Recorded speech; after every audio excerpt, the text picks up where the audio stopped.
Hello, hello, and welcome to the Hoop Heads podcast. It's Mike Klinzing here with my co-host Jason Suckle tonight. The last night of the NBA Cup, man. Are you excited? Listen, I don't know what was more exciting, watching Jameis Winston just chuck the ball around yesterday. Come on, listen. We're going to start with Browns really quickly, Mike. We're just going to start with the Browns.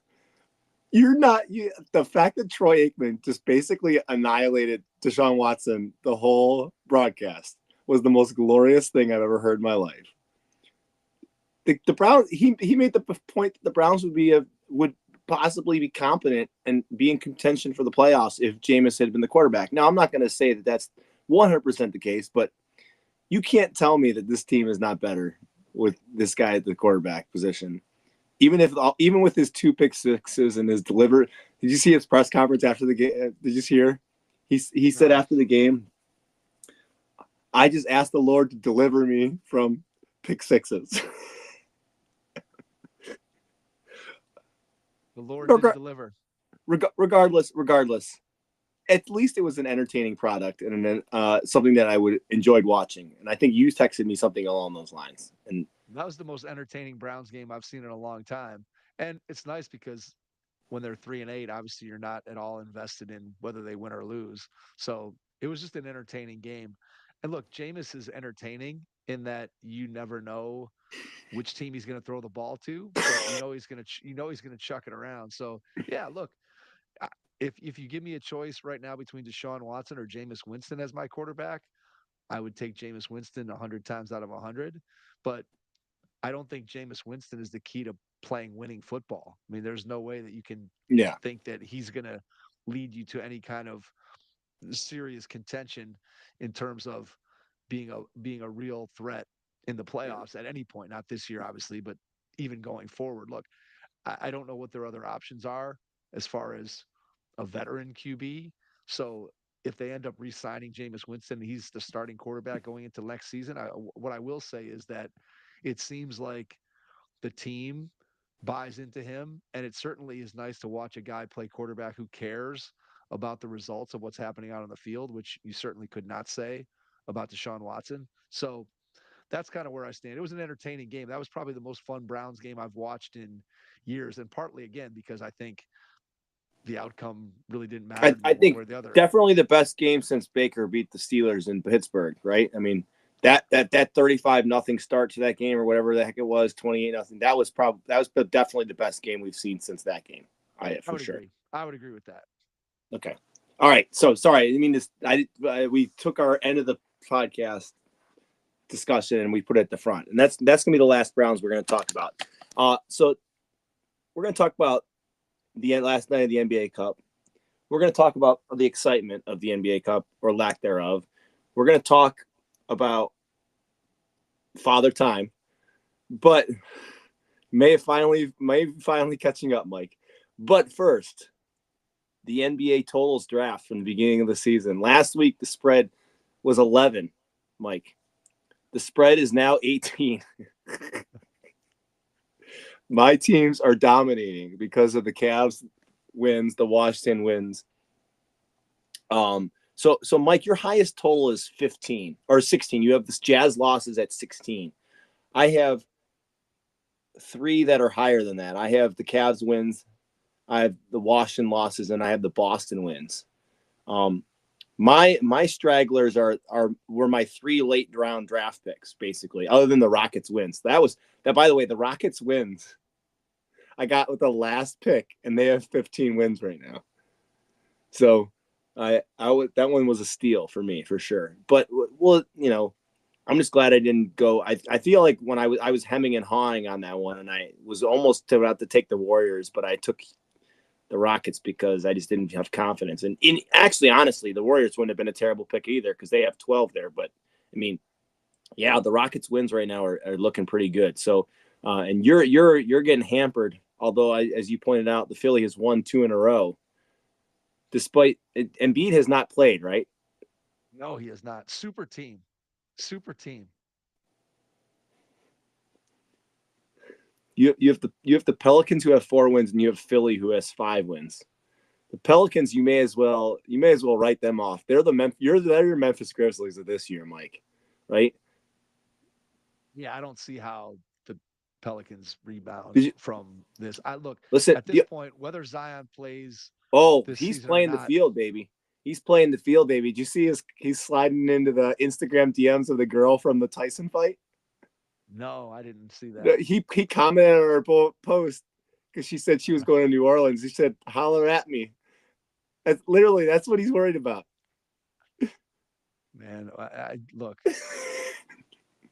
Zion is he's it's such a disappointment on so many levels. I don't even want to get into it and make my usual comment about when he's on the court and whatever. It just I don't know. If you're New Orleans, like there we talked about it last week, I think, or maybe I just read a bunch about it this week that basically because of the nature of his contract and how it's structured that New Orleans could basically just cut him loose at the end of the year and owe him nothing.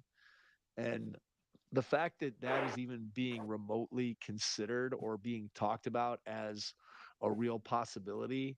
And look, I don't know if it's a real possibility within the Pelicans organization, Yeah, but the fact that any credible NBA people are discussing that in any way, shape, or form, that a guy with his talent, that you would just say, hey, we want to get out of the Zion business, it's incredible. And yet at the same time, I can't say that if I was David Griffin, that that wouldn't be something that I might have to seriously consider, because at some point, how can you continuously try to build your roster around a guy who you just can't count on? At this point, there's no track record of him being able to stay healthy. Last year, he plays 70 games, and the first game of the play-in tournament against the Lakers, he puts up 40 and in with 2 minutes left, pulls the hammy, and he's done again. And it just feels like that's going to keep happening over and over and over again. And if you keep hitching your wagon to that train, I just don't know how you ever get out of it. It's crazy to me. I can. It's so hard to Mike, here's a imagine that question. they I would want to be. ask you a question. If Sure. if if say hypothetically the New Orleans Pelicans cut bait with him, how much is a team going to pay him? That's a Because great question. That's a great question. because you don't know his reliability. Like I'm just thinking like he's not obviously getting a max. He's not getting like like is he getting a mid level? Like what where is he going in the grand scheme of things? What is he going to command? Because if if if you just look at okay, take the 70 game season he played last year, notwithstanding. He's played 120 games, I think. I think he's at 190. I think that's what we said he was at last week. I think that's what I said. So he played 70 games last year. He's been in the league what, 5 years, Mike? Is that right? Yes, I believe So so. he's played the league for 5 years. So take that 70 game season out. In 4 years, he's played 120 games. That means he's averaging 30 games a season. Like, like that's not good, Mike. That's terrible. Like I can't imagine a team wanting to pay him more that much money. I mean, I'm going to use the Cavs structure. Would you pay him more than you're paying Mobley? The answer is no. Would you pay him more than you're paying any of our top four? Would you pay him more than you're paying Jared Allen? I think the answer is no. Right? Because you can't rely on him. You can like But look, I don't know what the answer is, because there's a part of you that says the logic that you just laid out is 100% correct. That based on his career to this point, his injury history, his inability to stay on the court, how could you possibly pay this guy anything close to what a reliable, good, borderline all star player is going to make? And I have a hard time arguing with that. And yet, I'm looking at career statistics. You were right, 190 games played. These are the stat. This is the stat line. Fifth Zion shooting. This is for his career. 58% from the floor, 70% from the line, 34% from three, 6.5 rebounds, 4 assists, 24.6 points per game. those statistics are probably the statistics of a max player, which obviously to some degree, with the caveats, he's been for the New Orleans Pelicans.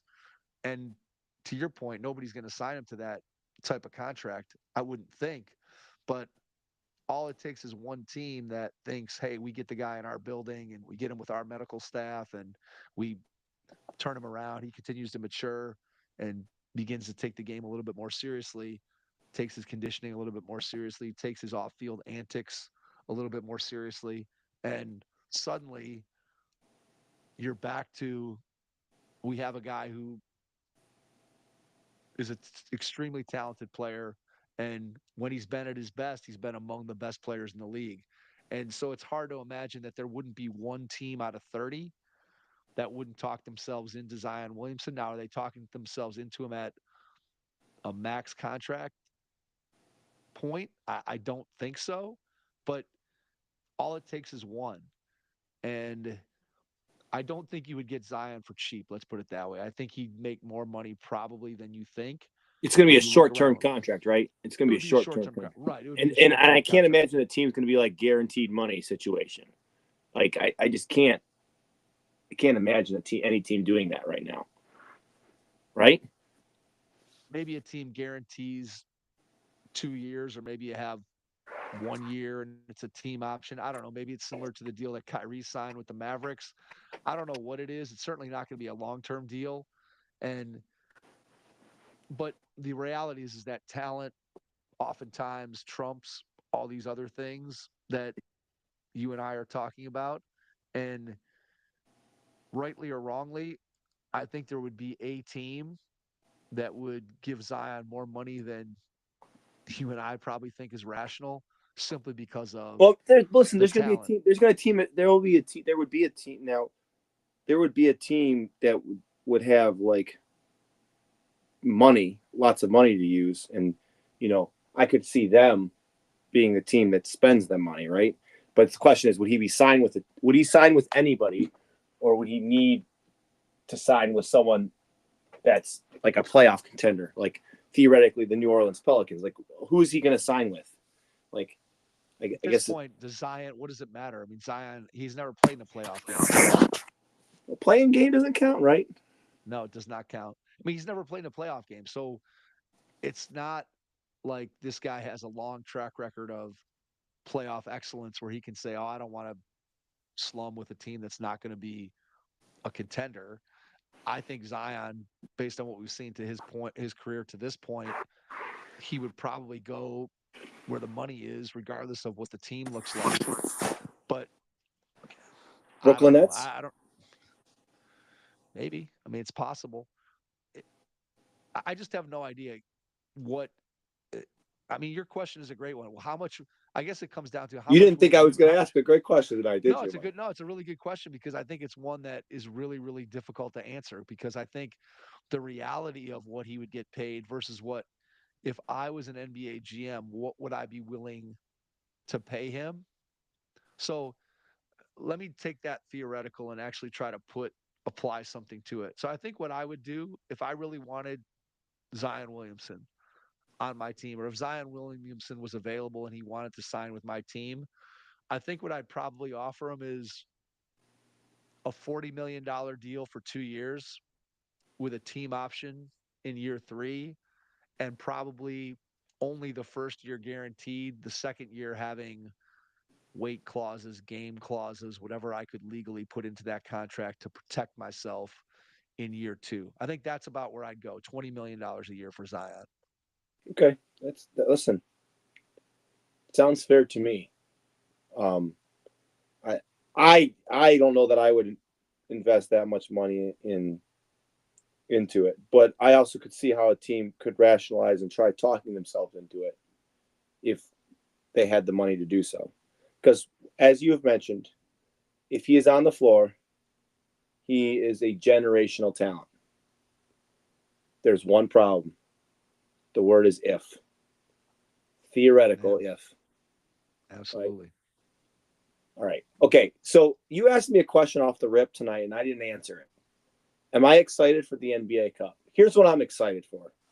I'm excited for some of these floors. Like I'm sitting here right now while we're recording this podcast, and I have the Golden State Warriors Denver game on. And the Denver's floor, and some people said the Cavs floor was bad to look at. Okay. This Denver floor is It's terrible, Mike. awful. That thing is This atrocious. it literally looks like someone just took a whiz all over the basketball floor. It's really what it looks. So someone dehydrated is peed on the basketball floor. It's terrible. Like it hurts my eyes. I don't know that I'm going to watch much of this. And it's an intriguing basketball game, and it's an important basketball game because the Cavs play Denver coming up. It's going to be interesting to see how the Cavs handle Jokic. Now, I'm not really sure that the Nuggets are a good basketball team, Mike. And I know this maybe can lead into your conversation. And the topic of conversation at hand, I know we've jumped around a little bit here. You wanted to discuss the contenders versus the pretenders. Well, what team? No, I wanted to talk about um, Or what real or not, or yeah, what's happened so far. Like if you look at the standings, what's what's fraudulent in terms of the standings? And this could be good or bad. Like, is there somebody that's outside the play-in right now that you're like, oh, that record is fraudulent because they're going to move up in the standings, or that record is fraudulent because they're right now a top 4 seed and I don't think they're going to stay there. So that's kind of okay. what I was thinking about. I also was thinking about it in terms of players, both players that have had good starts, players that have had bad starts. So kind of thinking about maybe what's real, what's not real, what's a fraud, what's not. Okay. All right. So um I so for me, listen, the fact I think for me in the Eastern Conference, I think the Cavs and Boston are real. I think they're All right, well, real. hold on, wait. Let's stop. Let's go to Denver. You started with Denver. Oh, Let's okay, go to Denver. let's go to Denver. Let's Then, stick with Denver. well, I think this record is a very accurate depiction of where Denver is going to be. I think they're going to be a few games over 500 most of the season because I think they've got some major questions. Like Jokic can't play for 48 minutes. They're terrible when he is off the floor. They are really bad. Jamal Murray has been okay, but he's not the Jamal Murray that we expect. I feel like Christian Braun has not been very good this year. I feel Michael Porter Jr. He's still hurt, right? He's hurt. No, he's playing. He's playing okay. I just don't. Something isn't right with Denver, and I don't know what it is. It's their bench. I mean, it's their bench. They just don't have Russell Westbrook is their sixth leading scorer, and when you look at the young guys that they have coming off their bench, Peyton Watson's playing 26 minutes a game, Julian Strother's playing 20 minutes a game, and neither one of those guys has been particularly impressive. I guess Strother's shooting 41% on threes from with 3.5 attempts per game, but for the most part, those guys have not been impactful. And for a championship hopeful team like the Denver Nuggets are, you need to have guys that you can count on, guys that have been there before. And it just feels like when you're coming off the bench with Watson, Strother, and Westbrook in a playoff series, that to me does not seem like the recipe for a winning team, regardless of what you're getting. And obviously, you're getting an MVP type season out of Jokic. Right now, he's probably the favorite. Porter actually has been decent. He's shooting 40% from three. He's averaging almost 19 a game, and he's shooting 50% from the floor. He just doesn't give you much of anything else besides shooting. I mean, that's the big thing with Porter is he doesn't play make at all, and his rebounding's okay, but for a guy who's 6'11" and is playing 36 minutes a game, for him only to be pulling down 7 rebounds a game seems a little light. So Porter hasn't had a terrible season, and Murray has been nowhere near the Murray that Denver would need him to be in the playoffs. They would definitely need playoff Jamal Murray in order to have any chance of advancing in the Western Conference playoffs. So I agree with you. I think at this point, as great as Jokic is, it's hard to, when you look up and down the Western standings, though, to really get a good feel for any of those teams and kind of where they stand. It goes back to, I know we did a pod a couple of years ago. Who do you trust amongst these teams? And there's lots of reasons that you can distrust, despite the fact that the West overall, I think, is very strong. Each of these teams up and down the Western Conference stands, I think, has flaws. But I think you're right. I think Denver's probably going to end up in that 45 to 46, 47, 43, somewhere in there. They're going to end up in the mid 40s in terms of wins, I think.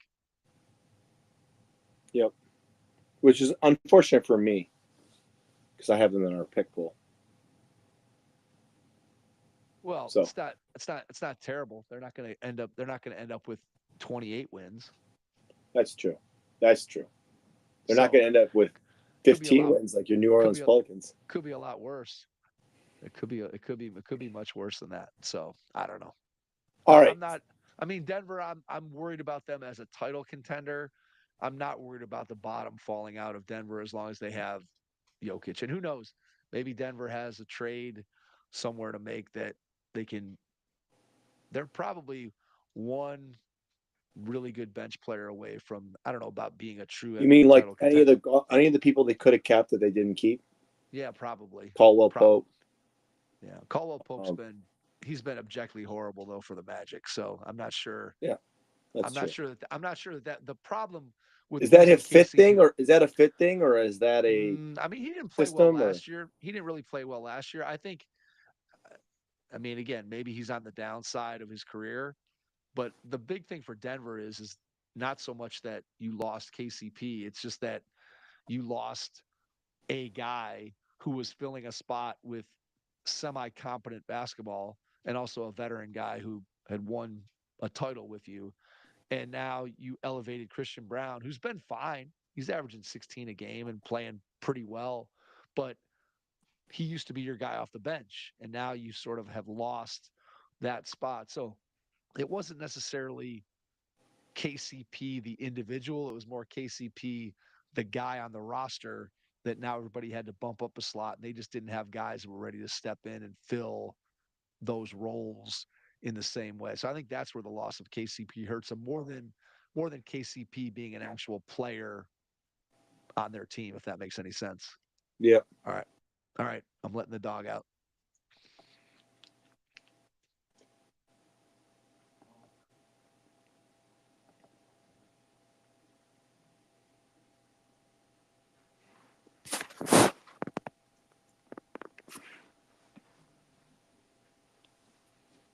Cool.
All right. Well, for our YouTube fans, Mo hasn't made an appearance on the podcast for a while, so he's back.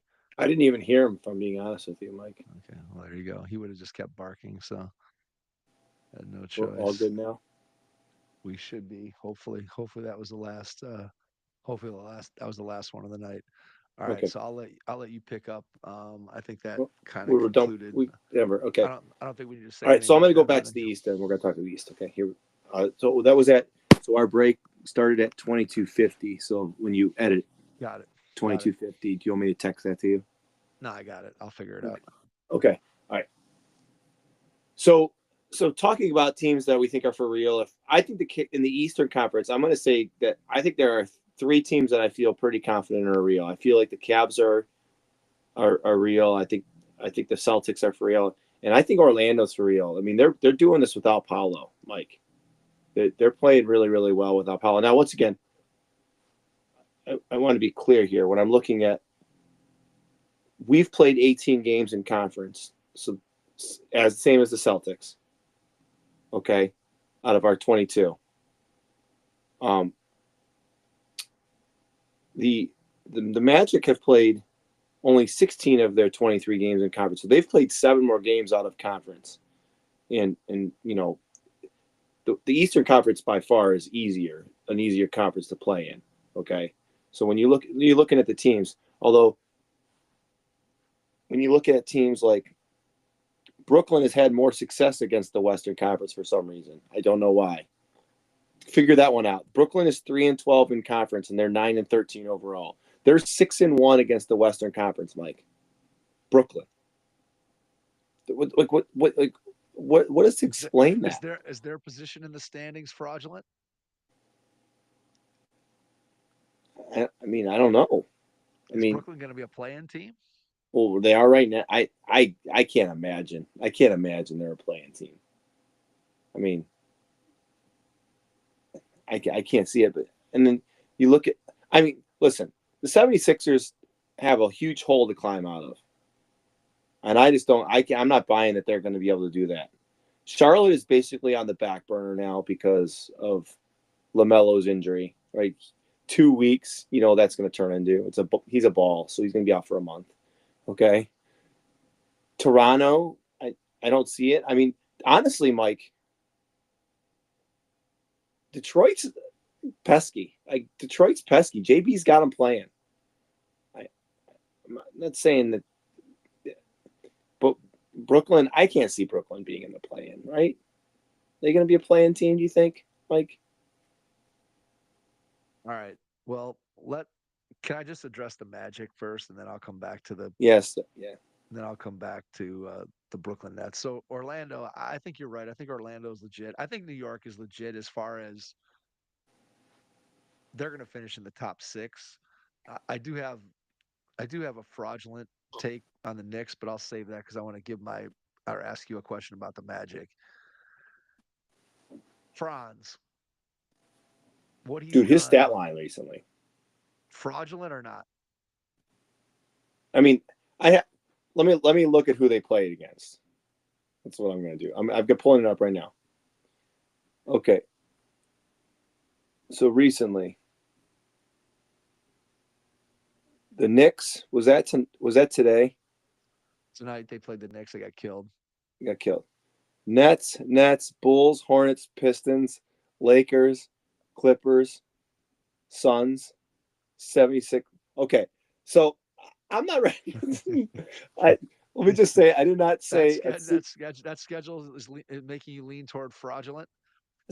Listen, I'm not willing to say fraudulent, but how about suspicious? Okay, like impressed, but do it against a big team. What did he do tonight? What did he do tonight? What was his stat line tonight? I'd have to pull it up. Let me see. Yeah, I'm looking right now. I'm looking right now. Let's see. Okay. I'm actually like somewhat prepared today here. Wagner, he played 39 minutes. He had 30 points tonight, Mike. 30 points. He was minus 16 in the plus minus. He was 9 of 9 from the free throw line. He did not shoot the ball from behind the arc very well. I mean, He's shooting 33.8% from three this year. So here's my question. Let's just boil it down to this. And you can provide analysis or you can just provide a one word answer. If you are the Orlando Magic, no. clearly, okay, let me let me at least ask the question first. So Paulo is your number one guy, clearly. Are you comfortable, happy, secure, feeling like you're set for the next 5 to 8 years with Franz Wagner as No. your clear cut number two? No. The answer is no. I think he's a 3. I think he's the I number 3 agree. player. I think he's I the agree number with you. 3 player. I think you're missing something. I don't I agree with you. I don't know what that something is for them. I think they need a guard. They need a stronger guard. I like I mean a bigs. I mean I don't know. I struggle with the fact that I don't really like Wagner because of all that nonsense from the playoff series. He kind of rubbed me the wrong way. Him and his brother. Um, his brother, by the way, had 20 tonight, Mike. I mean, Mo was all over it. Did you see the play where Towns took a three and Wagner contested the three and Towns fell to the ground in a heap and Wagner asked them to challenge it. And at first glance, it looked like Wagner had knocked over Towns, but then it turned out that Towns basically had followed through on top of Wagner, and Wagner had somehow touched the ball. So it was kind of like that Akuro play the other day with Pritchard, where the guy touched the ball or whatever. It was just, I don't know.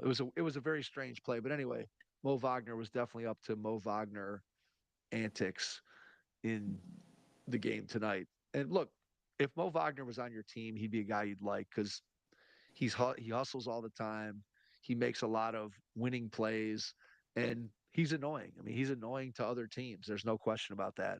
And he's a valuable guy. Look, Franz is a good player. I just don't think, to me, when I look at Franz, I see, like you said, a guy who's probably going to have to be your third best player. And you're 100% right that they are in need of a better guard. Look, I like Jalen Suggs. I don't know that Jalen Suggs is a point guard per se. I think that he's improved his game, and obviously on the defensive end of the floor, he's tremendous. His shooting has improved, although this year he's back down to 32%, and he's only shooting 41% from the floor. So that's a little bit concerning that maybe last year was the outlier instead of being sort of a buildup and an improvement over time. But I do think that Orlando would benefit from a really good point guard. And we talked about KCP a minute ago, but he really hasn't been very good at all for the Magic. He's playing 30 minutes a game. He's averaging under 9 points a game. And his shooting 41% from the field, 31% from three. I mean, that's obviously not what the Magic thought when they signed him. But here's the thing. You got to give Orlando credit for doing what they've done without their best player. You got to give Franz credit for stepping up into that role, regardless of who they're playing. They're still beating NBA teams. And so, yeah, it hasn't been the murderer's row that they beat since Paulo went out. However, we've seen teams lose games that they probably should win all over the place. And so, if you're winning games that you theoretically should win, and I'm not sure they even should win them when you have your best player not on the floor. So I got to give Franz credit for that. But again, when I think about him as the number two, I go back to last year, and I know he's young and just had a rough playoff series against the Cavs last year. But I don't know. I wouldn't feel good if he was my number two. I think they need. I think they need a good. I think they need a good guard. I agree with you on that one. So every once in a while, I make a good point, Mike. I So like it. That was a good point. I think it's. I think it's 100% right. all right. So back to the Brooklyn conversation. Since you asked me, are they a playing team, Mike? So here's what I'll say. I think the answer to that has. You can go two ways with this. I think if they kept their current Really? You can team, go yes or no, Mike. You can go yes or no. I think if they kept their current team, if you told me at the end of the season the Brooklyn Nets roster is going to be this roster, I think there's a decent chance that they could stay in the play-in or at least stay in the mix for the play-in. But I think there's probably some trades to be made for Brooklyn, especially since they were able to get their own number one draft pick back.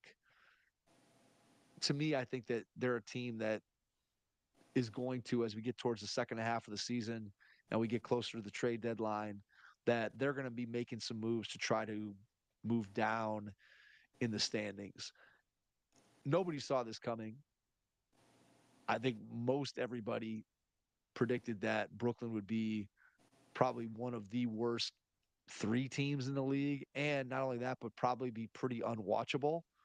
And yet, Jordy Fernandez, their new coach, has had a lot of nice things written and said about him. And when you watch that team, they do compete and they do play hard. And as you said, they've won games out in the Western Conference. So I think they're probably going to sink out of the play-in simply because they're going to make moves outside of the roster and the coaching staff that is going to push them out of the play-in. But again, if you look at the Eastern Conference,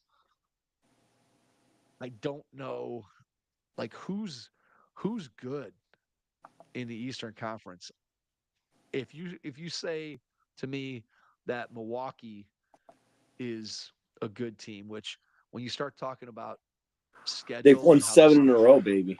they've won 7 in a row. However, when you start talking about who the Milwaukee Bucks have played, they have beaten the Pistons, the Wizards, the Heat, the Hornets, the Pacers, and the Bulls. Now they did beat the Rockets to start that win streak before they in their previous game they had lost to the Hornets, then they beat the Pistons and beat the Raptors. So they have beaten a lot of bad teams. So when their schedule toughens up, it'll be interesting to see if what they've been able to do will hold. Obviously, we know like what Giannis has done is going to hold, but they've fattened up on an easy part of their schedule. But I still think you have to believe that Milwaukee is probably better than most of these teams below them in the standings.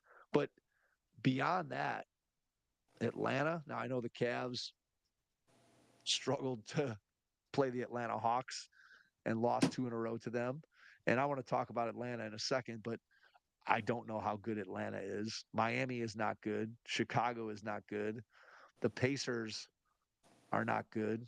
The Pistons, despite the fact that they may be, I don't know if you know if you want to call them up and coming, but the Pistons are not good. The Pesky. They're Raptors, pesky. They're the pesky. Raptors, the Raptors are not good. I watched the Raptors; they are not good.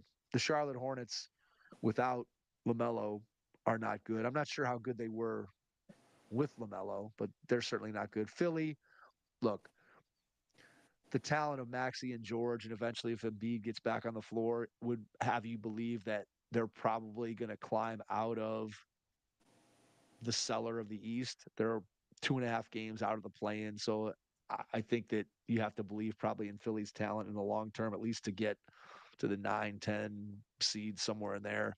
The Wizards, who we watched tonight play the Cavs, that was an absolute atrocity of a basketball team. That might be, honestly, that game tonight with the Wizards was one of the ugliest games I've ever. Honestly, there were more shots that hit backboard and no rim or airballed or had no business going anywhere. There were guys tripping over themselves.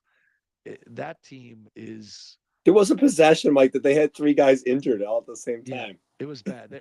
It was bad. And I can honestly say that if you had asked me before the game and put 5 random guys in a lineup and said, please identify Washington Wizards head coach Brian Keith, I would have had Well, you know what? I no. might not be able to identify him, but I sure know his voice after watching the game Yeah, tonight. we did get to hear his voice a lot on the Jesus, that guy telecast. yells.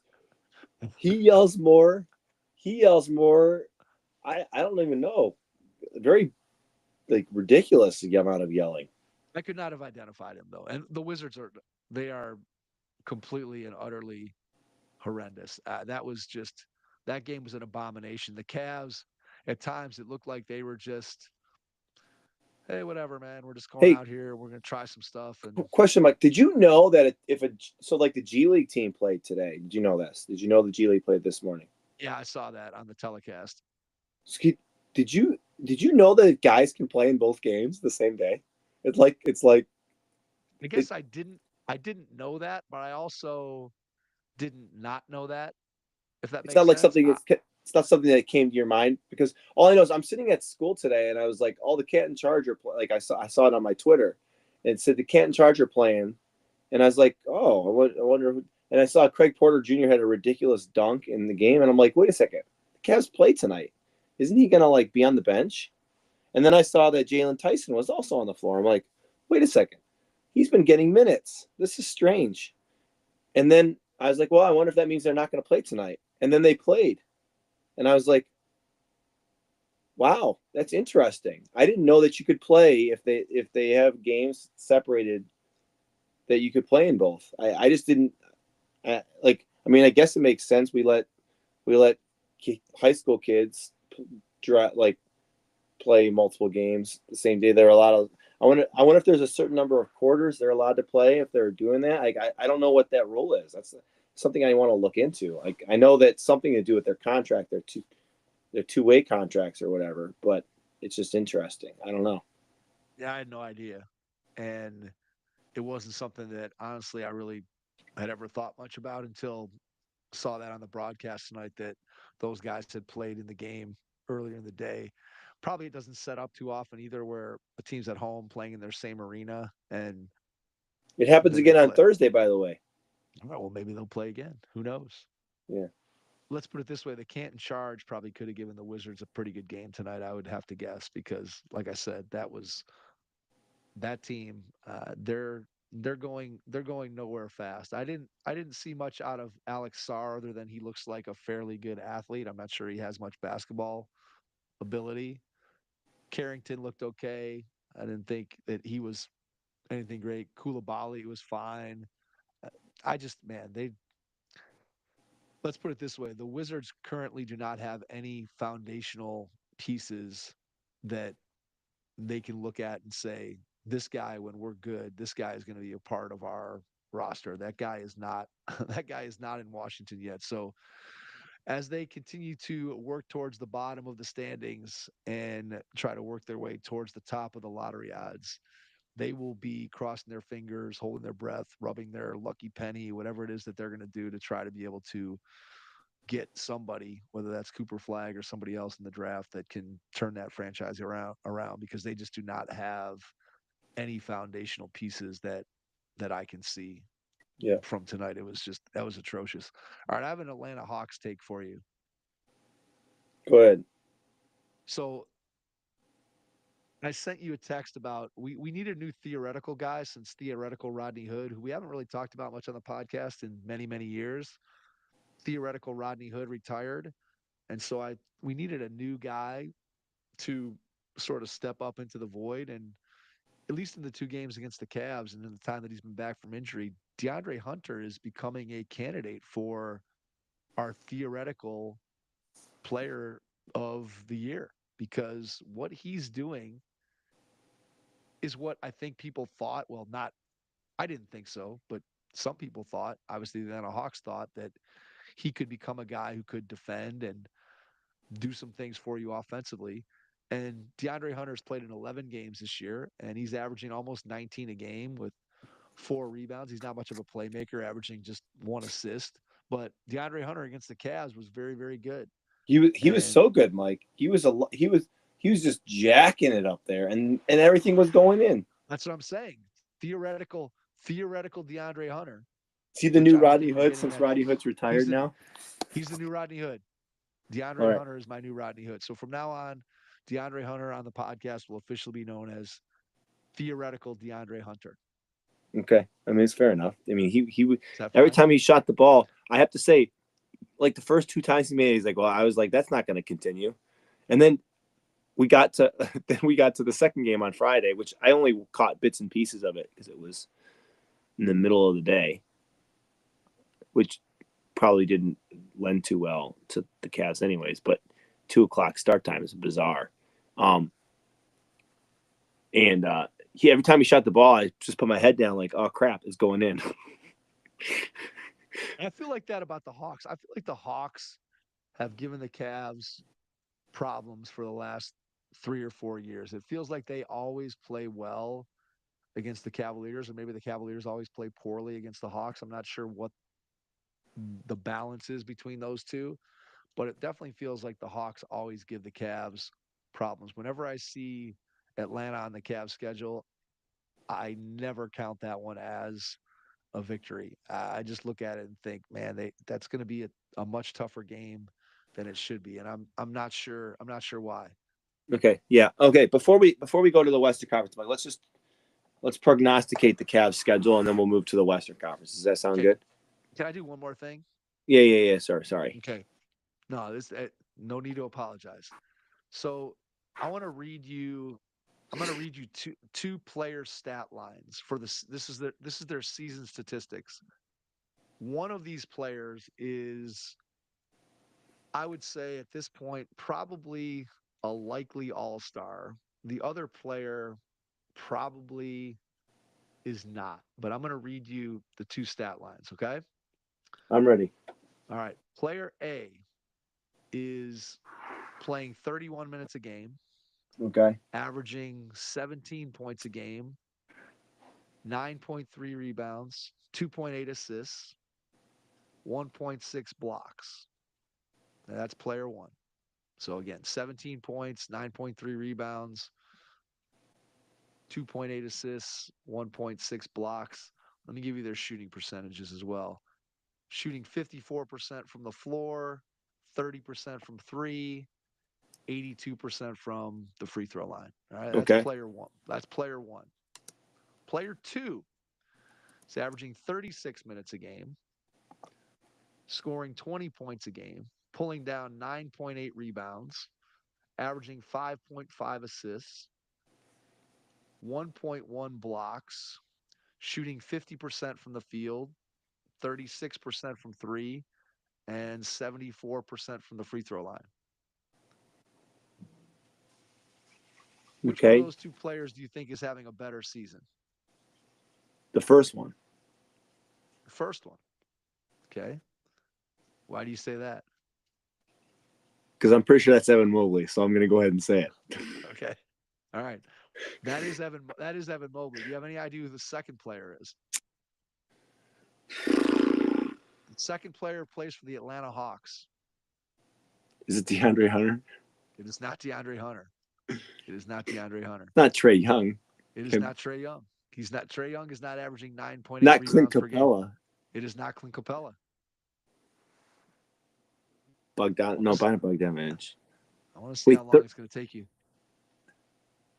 It might take me a while. I can't think of who else is on the roster. Just give it to me, Mike. Jalen Johnson. Oh. 20 a game, just under 10 rebounds, 5.5 assists, shooting like 37% from the field or from three. It's interesting. Yeah, but are those good stats on a bad team kind of situation, Mike? Like, I don't think so. I mean, look, Mobley's a better defender. Mobley arguably has been, I would say he's probably a top 5 defender at worst to this point. But Jalen Johnson has a really nice all-around game. And it's interesting when you start looking at the Hawks, and I didn't really give much thought to Atlanta prior to these two games. But after seeing them dismantle the Cavs twice, you start looking at what they have, and it starts to look a little bit more promising than Atlanta has looked in a long time, because Jalen Johnson is a really, really good player. I mean, that stat line, I want to say he's only like 21 years old. Let me open up his page. Here's what I'm going to say. To this point, Mike, he might have some better stats than Mobley, but Mobley doesn't need to score a lot of points. Mobley doesn't. I mean, I But think. he Well, I does. mean, If we want him to be as good as we think he can be, he does. I mean, I'm not saying he's not he's impactful as a also only defender playing. because he He's is. also playing 7 less minutes a game, right? I get it. Look, I get it. I'm just making a point Extrapolate, that extrapolate Mobley's stats out. If he played 35 minutes, listen, it's fine. we're Look, it's we're trying fine. we're trying to keep everybody as healthy as we can keep, and of course we ran into the whole. Darius is probably. I'm going to guess he's out for a few days. Concussion. Yeah, I mean, they haven't officially said anything, but that, that that would be my guess. He looked like he was out of it at that when that happened. So, all right, so let's look. Are you done with your stat Well, comparing? no. Can I just say this? Like, I don't.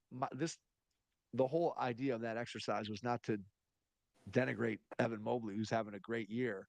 It was to point out that Jalen Johnson is having a really good year for the Hawks. And when you look at Atlanta now, they still have, I don't want to say a Trae Young problem necessarily, because he's definitely, I think, leaned more towards being a passer, but Trae Young also could maybe be a candidate for theoretical Trae Young. Like theoretical Trae Young is a guy who shoots the ball really, really well. And unfortunately, he's shooting 38% from the floor and 32% from three. So if you could ever get what Trae Young is supposed to be out of Trae Young, you'd really have something, at least on the offensive end of the floor. But you look at Atlanta, who 2 years ago didn't have, even a year ago, Jalen Johnson was on the roster, but was still just trying to find himself. They draft Reese Shea, who, look, as the number one overall pick, he's probably going to be a disappointment in terms of where number one overall picks fit, but I think he's going to be a good player. And then they got Dyson Daniels in the DeJounte Murray trade, and it looks like Daniels is going to be a guy that Dyson potentially Daniels could. was the throw-in, right? Right, he's a throw-in, and I think people knew he was good. They just were worried that he could never shoot the ball. But since he's gotten consistent minutes in Atlanta, he's been so good defensively, and he still really isn't a shooter, but he's done enough offensively. And if long term Atlanta's determined to keep Trae Young, which it seems like either they are or maybe they just can't find a active trade market for him, Daniels fits well next to Trae Young because of his defensive versatility, and we know about Trae Young's lack of defensive Yeah. versatility, just to put it kindly. So I just wanted to highlight. I think Atlanta is maybe has finally a glimmer of hope on the horizon with the roster that they've put together, and they've kind of done it in a strange way in terms of when they traded away everything to get DeJounte Murray, it felt like they had kind of painted themselves into a corner that was their team. And they've somehow been able to extricate themselves with a couple of, I don't want to say lucky moves, but a couple of things that have broke in their favor. So, All right, so the Cavs schedule, Mike. Going back to right. what started this exercise. All right. So the Ready. next 3 games. So we only know the next 3 games, and then there's because of the NBA Cup. There's nothing scheduled. The following week. So here's what we know. We were playing Denver at home on Thursday. We're playing at Charlotte on Saturday, and then at Miami on Sunday. I think we're 2-1 in that stretch. That's my prediction. I would like to think that we can go 3-0, but the Charlotte 1 p.m. that should game, and then going to South Beach, that sounds disastrous. That sounds like people are going to go out in Miami on the night after that game because they're going to get into Miami. Games at 1:00 in Charlotte. Okay. You're calling the Miami loss a schedule loss right now? The schedule loss. The game in Charlotte is at 1:00. They're going to get to Miami at what, 8 or 9, and you're telling me that NBA players are going to go home and sleep, go to the hotel. At least the Miami game is until 6. At least the Miami game's not at 1. Probably be worse if the Not, Charlotte game was do at you 7 and speak the Miami speaking game was with at you 1. saw you do you see the did you see the Lou Williams podcast stuff? No, I haven't. So Lou Williams was on someone's podcast, and it was when he was playing for the Clippers, and they were south in New York, and he went out partying, and then he was trying to leave, but then he ended up staying partying until like 8 a.m. and he had a noon game, and he was playing terribly in the first half of the game. And then he's like, I just got to tell Doc. I just got to tell Doc the first quarter. I got to tell him I am still drunk. I cannot play basketball. I'm still drunk. So Lou Williams went and told Doc. He's like, I'm probably going to get fined or whatever. And Doc's like, well, here's what I'm going to do. I'm going to sit you for the next 2 minutes. Then you're playing the whole second quarter. I'm going to have you sweat it out because I need you to play. I need you to play well in the second half. And then he ended up having a great second half after he That's funny. That's funny. So That's funny. you got to. I'll if I can find the clip, I'll send it to you because it's a good clip for him to talk about, like him talking about it, and like it was pretty funny. Anyways, I just thought of that one, but it's a schedule loss. I think that Miami game's a schedule loss, so I'm going to go 2-1.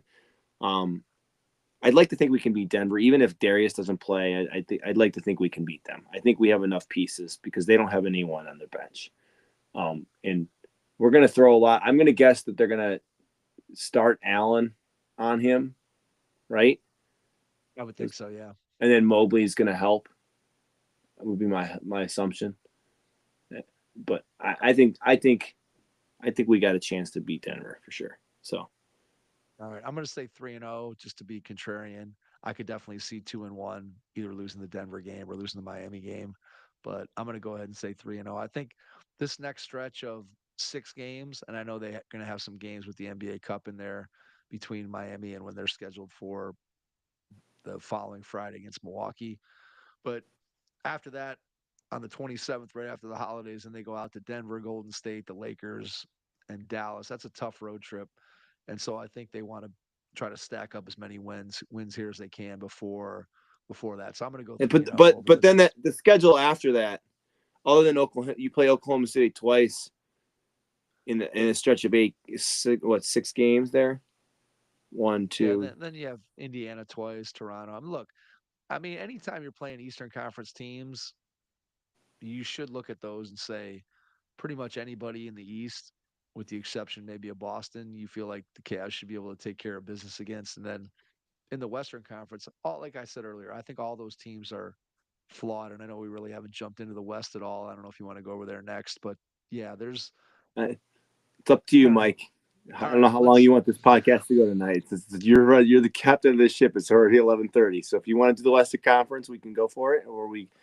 All right. Well, let's just talk. Let's make it. We're not quite to an hour yet. So let's get to some Western Conference stuff and just take a look at what is happening. Well, first of all, Good. Wait. All right. So we talked about the NBA Cup. We might as well say that the Eastern Conference matchups are all set. Are you excited for either of these matchups?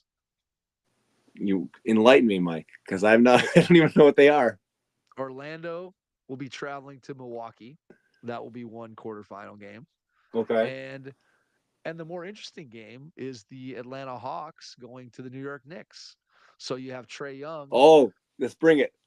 So that would be I'm rooting for Atlanta awkwardly. I'm rooting so that for. would be a fun. That will be a fun game in the NBA Cup. I have to say it's hilarious. By the way, that it's hilarious that Boston, the two best teams in the National Basketball Association, are not in the NBA Cup. Well, so that goes to if we're theming this podcast around what is fraudulent and what's not. I'm not so sure that the NBA Cup is not fraudulent because here's what I'll say. When the Cavs were still in the NBA Cup, I was interested in it and I was sort of paying attention to how the other teams in the group play were doing.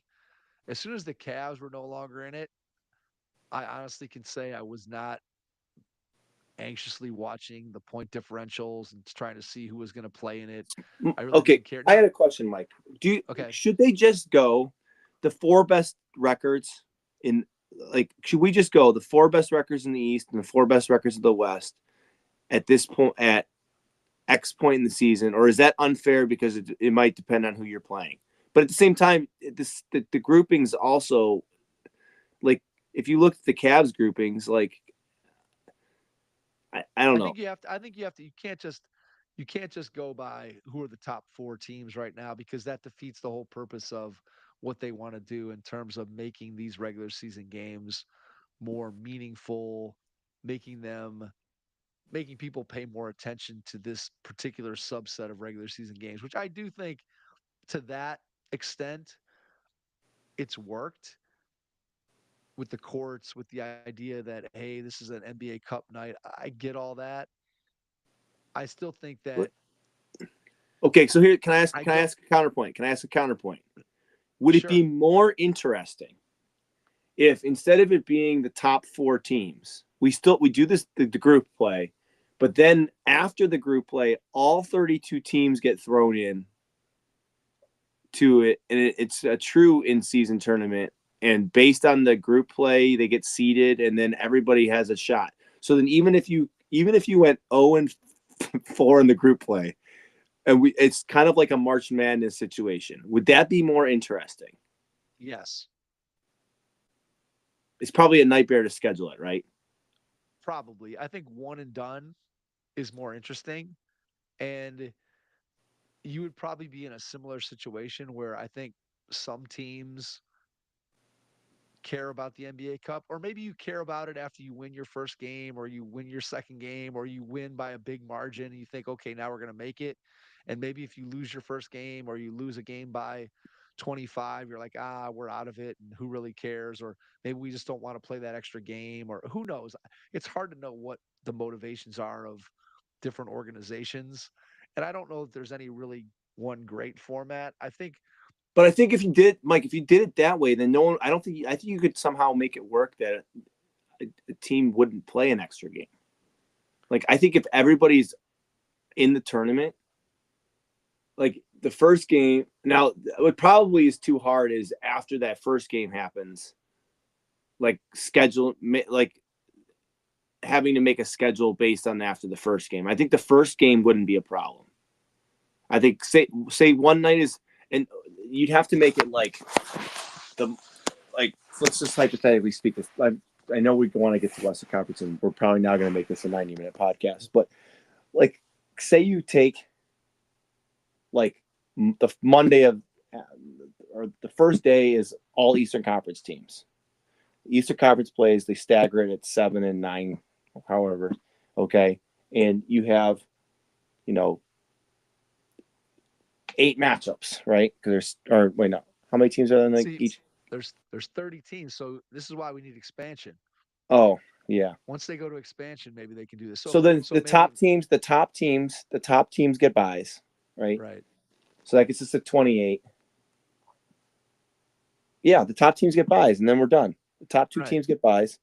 And then it could work. It would be fun. It could work, and it would be fun. I know the scheduling would be hard, and then once teams are eliminated, listen, you're the NBA. You have millions upon millions upon millions of dollars. You can figure it out. Correct. The teams just basically have to understand these are the dates that you have to block off. You can't just have a concert at your arena this night. Okay, we've got enough money. Figure it out. Okay, and you make the Western Conference, you make the Eastern Conference Monday. It's kind of almost like what you do at Head Start Basketball, Mike. If you win, you're playing on the same days. You're playing Monday, you're playing Wednesday, you're playing Friday. Okay? If you win the first round of the tournament, on Wednesday, your game's a tournament game. If you lose, your game on Wednesday is a non-tournament game, but it's another game. Right. And then it would just take the place of, so let's say that the Pistons and the Hawks both lose in round 1 of the NBA Cup. Then those 2 teams play in round 2 or the day of round 2, but it's just a regular game. It's not a tournament game. And then in the third round, then those you do the same thing. So you would go 7 games with the bye in the first round, and then that'll get you down to what? I get you down to 16. Then you'd be down to 16 teams. Yeah, so you go 16. Okay. And then the third, so then you would do the Western Conference the next day. It would take you listen, I'm five fixing your problem, Adam Silver. This is your 5 games. 5 games to win them. What you're playing, listen, you block off 2 weeks in December. And then this leads into the Christmas Day stuff.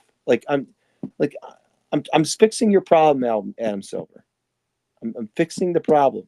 Get every team into the tournament. You can maybe what you do is you make it so we've got 30 teams. I don't know. I'm trying to. I don't know.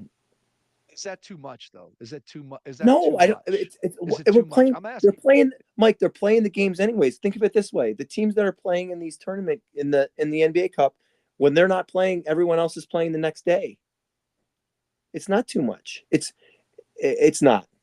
I'm telling you. What games would you want to be on Christmas? Would you want that to be the Final Four, the Elite Eight, No, no, no, the no, no, no. championship I'm games? saying you're not playing. You're not playing the Christmas Day games are still the Christmas Day games because you're not going to get people coming to Vegas on Christmas Day. I mean, you probably could.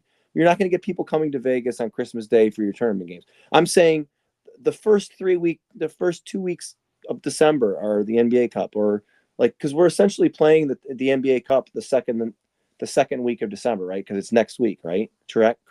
Right, right. You tournament, you just make it the NBA Cup games, like the play, like the actual seat, the pool games are in all in November. The first, because here's the other thing: you just move up the games, you figure it out in November, and then you have placeholder situations. You figure it out if you figure out who's playing in the tournament when they're playing, it will be much smoother because what happens is you've eliminated the outcomes. You know the outcomes.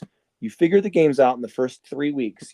Everybody plays their NBA Cup games the first 3 weeks of November. Okay, because that gave you 2 weeks to get everyone started on the season. Okay, you play after election day. You go election days are everybody's day off because everyone has to go vote because I'm sure they're all voting on election day. Okay, the NBA players, they don't play any games on election day. The NBA Cups games start that next week. You go your 4 NBA Cup games in those 2 or 3 weeks of November.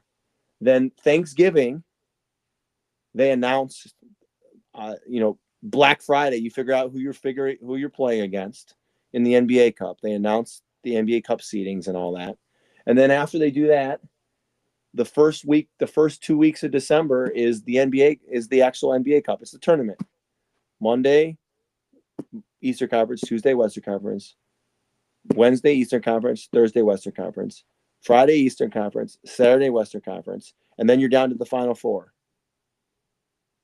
You use Sunday as some of the teams that are not in the NBA Cup, and then the NBA Cup's the Monday and the Tuesday, or the Monday and the Wednesday that week, and the Tuesday everybody has not in the NBA Cup plays. Listen, I solved I'm sure it's a scheduling nightmare, but they're the NBA. They have millions upon millions upon millions of dollars. They all have private planes. No one's flying first class, or no one's flying business. No one's flying economy. They all got a private jet. They can figure it out. That's just my opinion. You know how generally you would know how it's gonna shake out as far as who's gonna be hosting games. It's not like the Washington Wizards are going to be hosting a game in Washington. Okay, I'm just saying I think there's a way they could do this, Mike. And I think if all 30 teams are in, it would be way more intriguing to me because tonight what I like knowing that the Cavs are playing Washington. I was like, sweet, they're playing Washington. That's a win. And then I see that it's an NBA Cup game. I'm like, well, where are the NBA Cup? This means nothing. It essentially means nothing. There's nothing to play for in that game other than a win in the regular season. Right. Which would be the same situation if you were eliminated from the NBA Cup in the single elimination tournament Yeah, with all the teams yeah, involved. but at that point, like everybody has a chance. Like I'm not saying that everyone doesn't have a Look, I but I'm like your saying idea. I like the idea of everybody's in. It's a win or go home. It would have theoretically an NCAA tournament feel, and it would be fun to do it in that manner. And I do think that there's a way, as you said when you described the schedule, I do think there's a way that they could do that. It's still it still feels like once I'm eliminated, I'm just playing a regular season game. It's just a regular season game, and I don't know. I don't know what would gin up the most interest for the NBA. I do think that this thing has at least got people talking about it, and they may continue to work on it. They may continue to tweak it.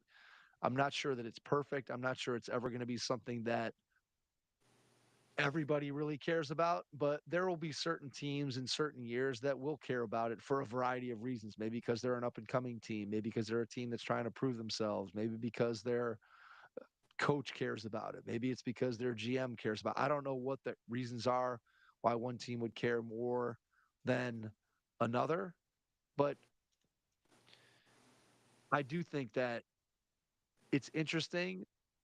I also think that you're more interested if you are a fan of a particular team and your team is still involved in it. If your team is not involved in it, like you said tonight, yeah, I'm watching the Wizards game against the Cavs, but I'm not watching it with the same intensity as I would have maybe if the Cavs were still had to win that game by 26 in order to make it to the NBA Cup. I'm not watching it in the same way. So maybe again, that's the idea of trying to get people to pay more attention to regular season games. And in that respect, I guess it's been a win for the NBA. I do think that the single elimination tournament with every team in it, despite the logistical challenges, that would be kind of fun.